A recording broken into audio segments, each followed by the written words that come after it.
नमस्कार दोस्तों, मैं advocate doctor Ajay Kumar Pandey, Supreme Court of India आपका स्वागत करता हूं हमारे कानूनी समाचार channel 4C supreme law partners पर। आज हम आपकी जानकारी में कुछ जोड़ने जा रहे हैं। बड़ा ही महत्वपूर्ण सवाल है और कुछ जो आम धारणा बनी हुई है उसको भी तोड़ने जा रहे हैं। हम बहस करेंगे कि क्या शाम सूर्यास्त होने के बाद पुलिस किसी महिला को गिरफ्तार नहीं कर सकती। अब कानून यह कहता है, अब पुलिस वाले कई बार इस कानून को तोड़ते हैं, एक्सेप्शनल सर्कमस्टांसेस बताते हैं, अपवाद बताते हैं। यूं तो जब महिला की बारी आती है तो महिला को बिना महिला पुलिस की उपस्थिति के उनको थाने ले जाना, उनको बुलाना, उनसे पूछताछ करना भी कानूनी तौर पर वैध नहीं है। लेकिन मापदंड तो शायद पुलिस और पुलिस अधिकारियों के लिए बने ही तोड़ने के लिए हैं। खैर, अब ये जो एक बात है कि सूर्यास्त के बाद से लेकर के सूर्योदय तक आप किसी महिला को पुलिस गिरफ्तार नहीं कर सकती है, तो सवाल यही है कि अगर आपके साथ ऐसा हो रहा है या आपके घर पुलिस रात के वक्त आती है किसी महिला को गिरफ्तार करने, तो आपके क्या अधिकार बनते हैं और इस बारे में कोर्ट क्या कहता है। तो देखिए, एक बड़ा ही महत्वपूर्ण जजमेंट आया है और ये जजमेंट आया है मद्रास हाई कोर्ट से। जी हां जनाब, ये मसला है कि यहां पर मद्रास हाई कोर्ट ने अब तक के आए हुए सुप्रीम कोर्ट के जजमेंट को भी दरकिनार करते हुए यह फैसला दे दिया कि महिलाओं को सनसेट के बाद, सूर्यास्त के बाद और सूर्योदय से पहले गिरफ्तारी पे लगे कानूनी प्रतिबंध महज डायरेक्टरी है, अर्थात निर्देशात्मक है। यह पुलिस को कार्रवाई करने से रोक नहीं सकता है या रोकता नहीं है। जो इसका नेचर है, Madras SC ruling on arrest of women at night, court ने अपने फैसले में कहा कि directory guidelines and these are not mandatory requirements. Police ऐसा नहीं कर सकती है, कहीं नहीं लिखा कानून में। So friends, as this decision has come from Tamil Nadu, so let me give you the English version also. So this is your advocate Dr. Ajay Kumar Pandey from Supreme Court of India, Delhi.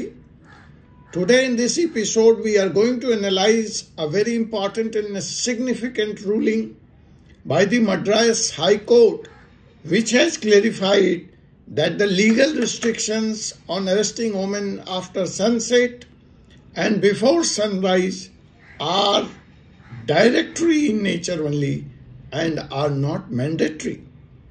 The judgment not only emphasizes or gives power in the hand of police, but is here also raising an important issue regarding the safety of the women.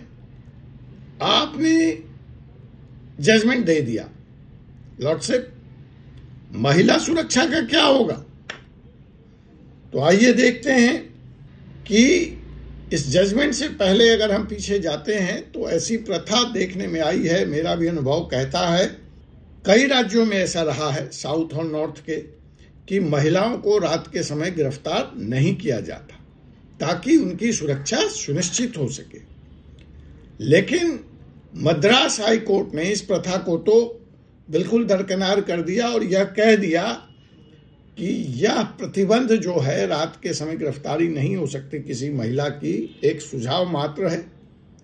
और अगर police court के इस निर्देश का पालन नहीं करती तो भी महिला की गिरफ्तारी वैलिड मानी जाएगी, अवैध नहीं मानी जाएगी, बशर्ते पुलिस को यह कार्रवाई करते वक्त अपने विवेकानुसार स्पष्टीकरण देना होगा कि उसने ऐसा क्या किया, ऐसी क्या बाध्यता थी, ऐसा क्या जरूरी था।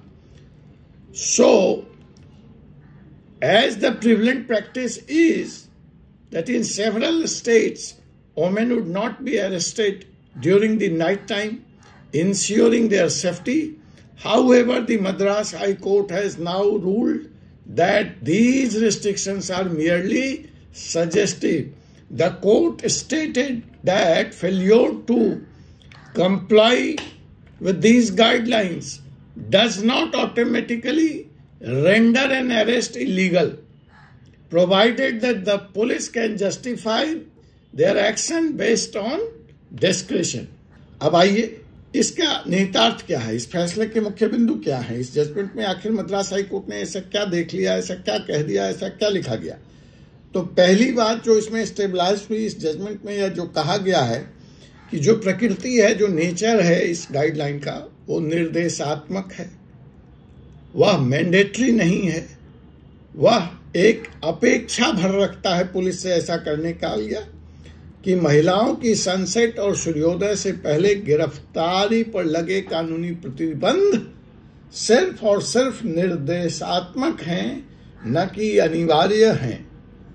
दूसरी बात जो ये जजमेंट कहता है कि यह गिरफ्तारी कब हो कब ना हो, सनसेट सनराइज वाले कॉन्सेप्ट को भूल जाइए और पुलिस को अपने विवेक के अनुसार कार्य करने का अधिकार है। और अगर पुलिस गिरफ्तार करती है तो वह कर सकती है, लेकिन सिर्फ इसका उचित स्पष्टीकरण उसको देना पड़ेगा। हाँ, कानून में महिलाओं के गिरफ्तारी को असाधारण परिस्थितियों में पहले से भी मान्यता दी गई थी कि भैया बहुत असाधारण परिस्थिति है, वो बॉम्ब लेकर के कल सवेरे पूरे शहर को उड़ाने जा रही है और आपने उसको गिरफ्तार नहीं किया तो कल बहुत भारी नुकसान हो जाएगा। या जहर मिलाने जा रही है किसी पौंड में, किसी हॉस्पिटल में कोई इस तरह का हरकत करने जा रही है, तब तो बनती है, लेकिन वो सामान्य परिस्थितियां हैं। लेकिन यहां पर यह जजमेंट देते हुए कोर्ट ने यह सवाल भी उठाया कि यह जो असाधारण परिस्थिति जो इस कानून में कहा गया है, जो पावर दिया गया है पुलिस को, वह स्पष्ट नहीं है, वो डिफाइंड नहीं है। So it was living lot of scope for lacuna, lot of scope for gap. So, the Madras High Court has basically highlighted the three key points through this judgment. First, that the nature of this very law is directory in nature. The legal restrictions on arresting often after sunset and before sunrise are merely directory and not mandatory. Second, the court stated that the police have the authority to act based on their discretion. So power of discretion has been given to police. If they are unable to follow the prescribed procedure, they must provide an adequate explanation. Third, exceptional circumstances. The law permits that the arrest of women at night only in exceptional situation, for which prior permission from the judicial magistrate is required. However, the court observed that the provision does not clearly define what constitute an exceptional situation. अदालत ने सलमा बनाम the state, फिर से सुन लीजिए, अदालत ने सलमा बनाम the state के मामले का हवाला देते हुए बताया कि एकल न्यायाधीश ने पहले महिलाओं की गिरफ्तारी को लेकर कुछ गाइडलाइंस जारी किए थे, लेकिन मद्रास हाई कोर्ट की डिवीजन बेंच, जिनमें न्यायमूर्ति जी.आर. स्वामीनाथन और न्यायमूर्ति एम. चोथिरामन शामिल हैं, ने इस गाइडलाइन को अपर्याप्त बताया। इसके अलावा अदालत ने पुलिस विभाग को निर्देश जारी करने का आदेश दिया ताकि असाधारण परिस्थितियों की स्पष्ट परिभाषा हो सके। साथ ही यह भी सुझाव दिया कि राज्य विधानमंडल को भारतीय न्याय संहिता की धारा 43 में सुधार करने पर विचार करना चाहिए, जैसा कि इंडियन लॉ कमीशन की 154वीं रिपोर्ट में अनुशंसित किया गया है। Referring to the case of Salma versus the state, the court noted that a single judge had previously issued guidelines regarding the arrest of the woman. However, the division bench comprised Justice G.R. Swaminathan and Justice M. Jyoti Raman found those qualities insignificant. Furthermore, the court directed the police department to establish clear guidelines to define what qualifies an exceptional situation. It also suggested that the state legislature consider amending Section 43 of the Bharatiya Nyaya Sanhita in line with the recommendation of Law Commission of India. जो case का background है Salma versus बनाम state, वह यह है कि अदालत ने इंस्पेक्टर अनीता और हेड कांस्टेबल कृष्णा देवी के खिलाफ एकल न्यायाधीश की जारी अनुशंसा पर दंडात्मक कार्रवाई प्रारंभ की थी। अनुशासनात्मक कार्रवाई के आदेश को रद्द कर दिया, जिसमें अदालत ने सनसेट के बाद एक महिला की गिरफ्तारी की थी। हालांकि सब इंस्पेक्टर दीपा के खिलाफ तथा साक्ष्य प्रस्तुत करने में त्रुटि के लिए कार्रवाई ने सरकार बराबर रखी। यह निर्णय यह भी बताता है कि पुलिस कार्यों की समीक्षा करते समय न्यायपालिका के पास विवेकपूर्ण दृष्टिकोण अपनाने की बहुत भारी जरूरत है, बहुत बड़ी आवश्यकता है। Another significant aspect of this ruling is that the court has set aside the disciplinary action ordered by a single judge against Inspector Anita and Head Constable Krishna Devi, who had arrested a woman after sunset. However, the action against Sub-Inspector Deepa for misrepresenting facts before the court was upheld. The decision demonstrates judiciary's need to adopt a balanced approach when reviewing police conduct. अब बात करते हैं supreme court के इस तरह के cases में अब तक के क्या प्रेसिडेंट्स रहे हैं। सुप्रीम कोर्ट ने हमेशा यह सुनिश्चित किया है कि नागरिकों के मौलिक अधिकारों की सुरक्षा हो और पुलिस अपने विवेकाधिकार का प्रयोग करे। जो सवाल यहाँ पे उठते हैं वो है महिला अधिकारों की सुरक्षा। तो सुप्रीम कोर्ट के इस निर्णय में महिला सुरक्षा को उच्च प्राथमिकता दी गई है। विवेकाधिकार और सुरक्षा का संतुलन। अदालत ने पुलिस के विवेक के साथ साथ सुरक्षा के उचित मानदंडों को भी सुनिश्चित करने का आदेश दिया है।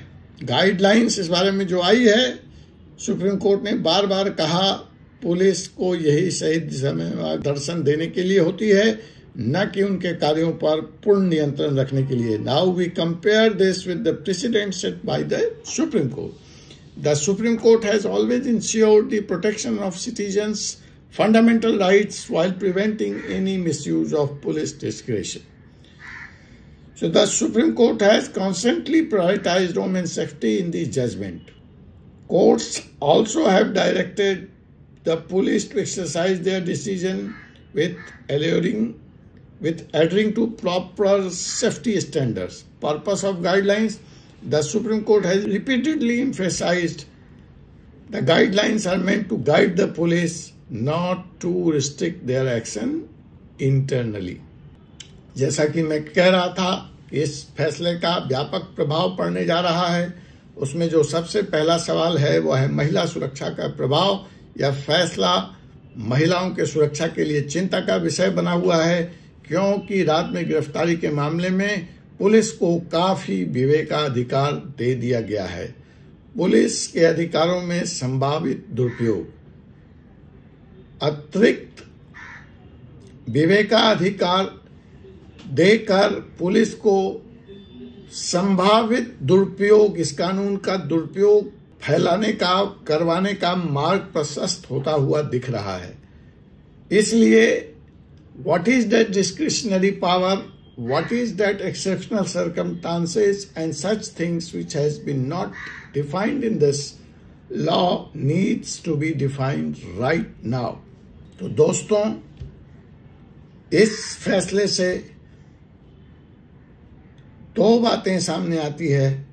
क्या यह फैसला, यह निर्णय महिला सुरक्षा के हित में उचित है?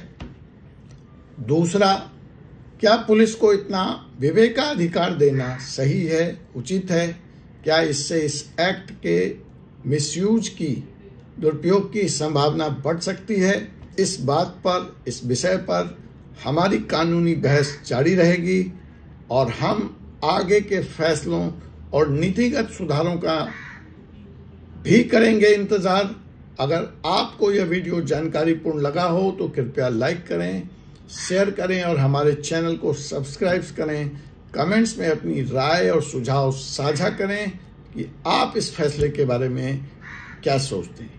मैं advocate doctor Ajay Kumar Pandey, advocate Supreme Court of India, आपके लिए रोज लेकर आता हूं कानूनी दुनिया की ताजा खबरें, विश्लेषण और सटीक रिपोर्ट। धन्यवाद और मिलते हैं फिर अगले वीडियो में।